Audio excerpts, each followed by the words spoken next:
Today our topic is about recent trends, development and scope of electronics and communication. The first one is basics of electronics. Atoms is the smallest particle, static electricity, there is a flow of electrons. The next one is voltage, there is a potential difference between the 2 points. AC and DC, that means a direct current and alternating current, electromagnetism. First we must know the definition of electronics.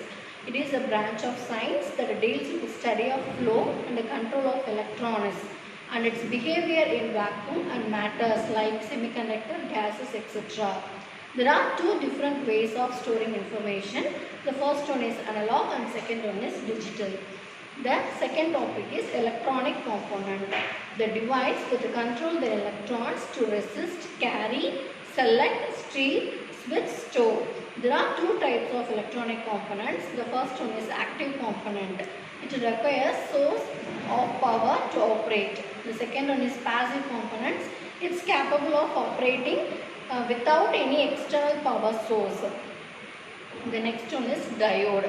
It allows to flow in one direction, rectification and convert AC to DC. The next component is transistor. It acts as a switching device and as an amplifier. The next one is an integrated circuit. It is fabricated with thousands of transistor, resistor, diode and other electronic component. Then displays. There are many types of displays like LED, LCD and CRT. The power sources like batteries, PV cells, AC and DC supply sources. The next one is digital ICs. How we classify of ICs based on number of logic gate presence. The first one is SSI, that is a small scale integration. The second one is MSI, that is a medium scale integration. Then LSI is a large scale and VLSI is a very large scale integrator. The passive components, that is, it means it is capable of operating without any external power sources. The first topic is resistor. It can resist the input. There are two types of resistor, fixed and variable. Then the capacitor. It is for charging and discharging, and inductance for storing electric energy in the magnetic field. The next one is electronic circuit. It is consist of active and passive component with the path for flow of electrons.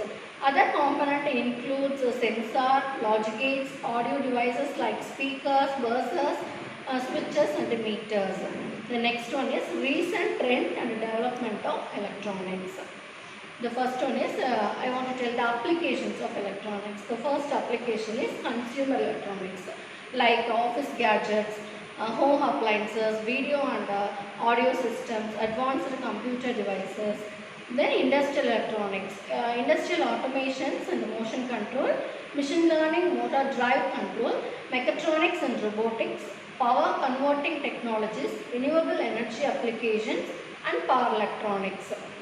The next application is medical electronics.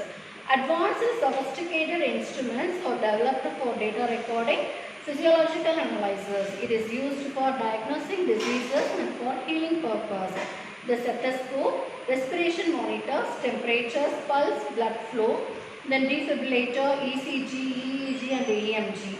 The next application is meteorological and oceanography. Environmental monitoring is done through various and automatic weather stations.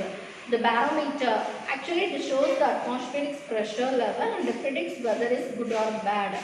The second is then anemometer, it measures wind speed and wind direction. Hydrometer, it measures the humidity level of the atmosphere. Then data logger, it stores the data collected from various sensors like humidity and temperature. The next application is defense and aerospace. Missile launching system, rocket launchers, aircraft system and military radars. The next application is automotive or automobile industries.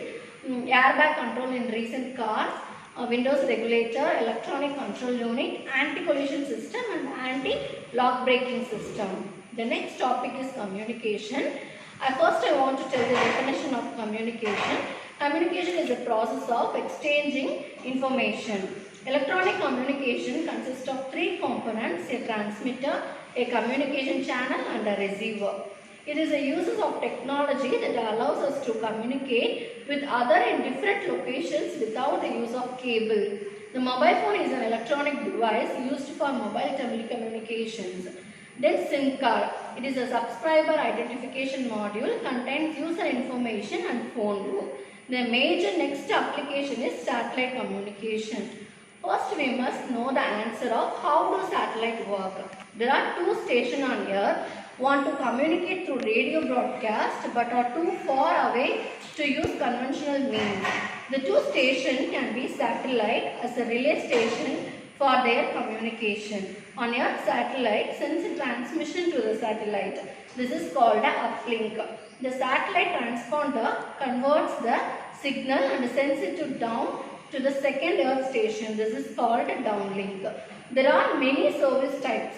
The first one is FSS, that is a fixed service satellite. For example, point-to-point communication, that is telecommunication. The second one is BSSS, that is a broadcast service satellite. For instance, satellite television, radio, and also called direct broadcast services, DBS, and mobile service satellite. For example, satellite phone like that. The next topic is there are some orbits in the satellites like GEO, GEO, and LEO, LEO, and MEO, and HAPS frequency bands. The LEO is a satellite in the orbit 35,863 km above the Earth's surface along the equator. Objects in a geostationary orbit revolve around the Earth at the same speed as the Earth rotates. There are many advantages of a geosatellite. A geosatellite distance from Earth gives it a large coverage area and almost a fourth of the Earth's surface. There are also some disadvantages out there. The geosatellite distance also causes it to have a both comparatively weak signal and time delay. The next one is LEO. The advantages are LEO satellite proximity to Earth compared to geosatellite, and the disadvantages is the network of LEO satellites is needed, which can be costly. The next one is MEO. The advantages is longer duration of visibility and wider footprint, and the disadvantages is it longer time delay and weaker signal than LEO satellite. There are other orbits like HAP, a high altitude platform. One of the newest ideas in the satellite communication, a blimp or a plane around 2 kilometers above the Earth surface is used as a satellite. The HAPS would have very small coverage area but would have a comparatively strong signal, cheaper to put into position but would require a lot of them in a network.